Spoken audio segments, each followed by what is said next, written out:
வணக்கம் நண்பர்களே. இன்றைக்கி நான் பேச இருக்கிற சப்ஜெக்ட் கொஞ்சம் சர்ச்சைக்குரியது தான். தெரு நாய்கள். நாய்களை சப்போர்ட் பண்ணியும் எதிர்த்தும் பேசுவதை நாம் பார்க்குறோம். என்னுடைய பார்வை நடுநிலையானது. தெரு நாய்களை பாதுகாப்பதன் மூலம் சமுதாயத்தை பாதுகாக்கலாம். நன்றி உணர்ச்சியை காட்டுறதுல சிறந்த மிருகம் நாய். நாய்க்கு இருக்கிற நன்றி கூட உனக்கு இல்லையேன்னு பல சந்தர்ப்பங்கள்ல பலர் சொல்றத நம்ம கேட்டிருப்போம். ஏன் நாமே கூட வார்த்தையை யூஸ் பண்ணியிருப்போம். நான் தெரு நாய்களை கண்டா கண் கலங்குவது உண்டு. ஐயோ பாவமே, அதுக்கு சாப்பாடு எப்படி கிடைக்கும்? அன்னைக்கெல்லாம் குளம் குட்டைகள் இருந்துச்சு. மிருகங்கள் பறவைகள் அவங்களுக்கு தேவையான தண்ணி அதுங்களுக்கு கிடைச்சிச்சு. ஆனா இன்னைக்கு அதற்கும் வழி இல்லாம நீர்நிலைகள் எல்லாம் குடியிருப்புகளா மாறிடுச்சு. சிலர் நாய்களை அன்பா பார்ப்பாங்க. பலர் அத கல்லால அடிச்சு விரட்டுறது உண்டு. வெந்நீரை மேல ஊத்துறது உண்டு. வண்டியை மேல ஏத்தி துன்புறுத்துவது இருக்கு. இப்படி இந்த நாய்கள் நடத்தப்படும் போது அந்த நாய்கள் நம்ம விரோதியா பார்க்க வாய்ப்புண்டு. இதனாலதான் சில நாய்கள் கடிப்பதும் துரத்துவதுமாக செயல்படுது.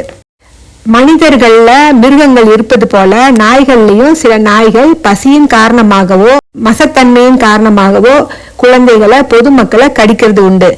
இதனால பல இறப்புகள் நடக்குது. நாய்க்கடியால இறந்தவர்களோட குடும்பத்துக்கு ஆறுதல் வார்த்தைகள் மருந்தே ஆகாது. சிலர் தாங்கள் குழந்தையோட இருந்தும் அந்த குழந்தைய நாய்க்கடியிலிருந்து பாதுகாக்க முடியாமல் போயிடுச்சுன்னு சொல்றத நம்ம கேட்டிருக்கோம். நாய்களோட இந்த மாதிரி செயல்கள் நம்மளோட நெஞ்ச பதைக்க செய்யுது. கோபமும் தான் வருது. ஆனா நாய்கள் அறிந்து பர்பஸா எதையும் செய்யலைங்கிறத நாம புரிஞ்சுக்கணும். இதுக்கு நாய்ங்க மேல கோபத்தை காட்டாம நம்ம பாதுகாப்புக்காக நாய்களுக்கு என்ன செய்யணுமோ அதை செஞ்சு நாய்களையும் பாதுகாத்து நாமும் பாதுகாப்பா வாழ்றதுதான் சிறந்தது.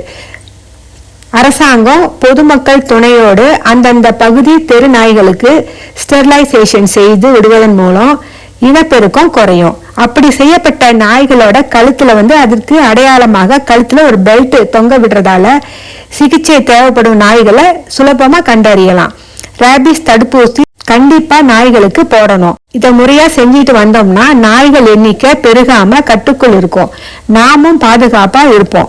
நாய்களும் நாமும் நகமும் சதையும் போல இரண்டையும் பிரிக்க முடியாது. 6 அறிவு படைத்த நாம தான் இந்த நன்றி உள்ள மிருகத்தை பாதுகாத்து நாமும் பாதுகாப்பா இருக்கணும். நன்றி.